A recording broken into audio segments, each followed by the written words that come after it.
Through the conquest of the land of Canaan, appointed to lead the Israelites, the story of Joshua is the sixth book of the Old Testament. After Moses' death on Mount Nebo in the land of Moab, Joshua the son of Nun, filled with the wisdom and spirit passed down by Moses, leads the people over the Jordan to take the promised land to them by God, and which he made to their fathers, which is Abraham, Isaac, and Jacob. A land filled with milk and honey from the stretch of the woods from Lebanon to the Euphrates River, all the way to the land of Hittite. Joshua, along with his valiant army, going to defeat the Girgashites, the Amorites, the Hivites, the Jebusites, and the Hittites. Although he didn't get a chance to conquer all the land that was promised to him, because he grew old in age, he got the Israelites off to a good start and led them down the righteous path. Now, the issue that some people might have is how they went about it, in which they did not only did they slaughter the men, they also slaughtered the women and children as well. So the thought of question today is this an act in immoral behavior, and why did the Lord allow and command them to do such things? But before you answer, let me give you some context.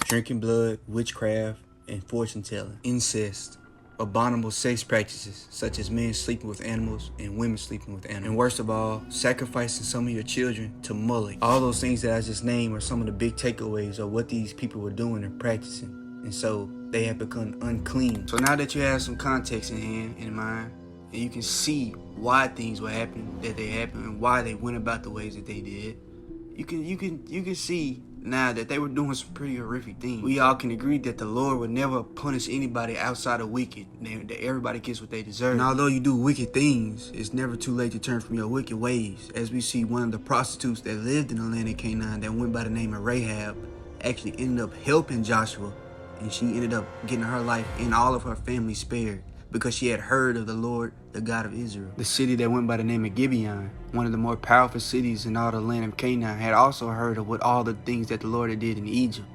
And although they deceived Israel, but because they feared God, the one true living God, they were spared. Now, to tie those two things into the conversation, we can see now, and we have proof, and we can conclude that the people in the land of Canaan had heard that there was a God of Israel, yet they kept practicing these terrific things.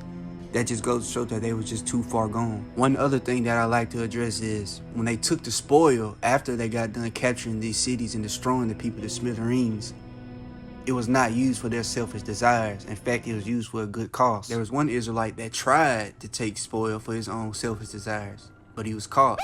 And because he tried to do this, all of the Israelites were punished by being defeated at the Battle of Ai. So, with all that being said, that's going to conclude the video. If you made it this far, I really appreciate you for watching, and I'll see you in the next one.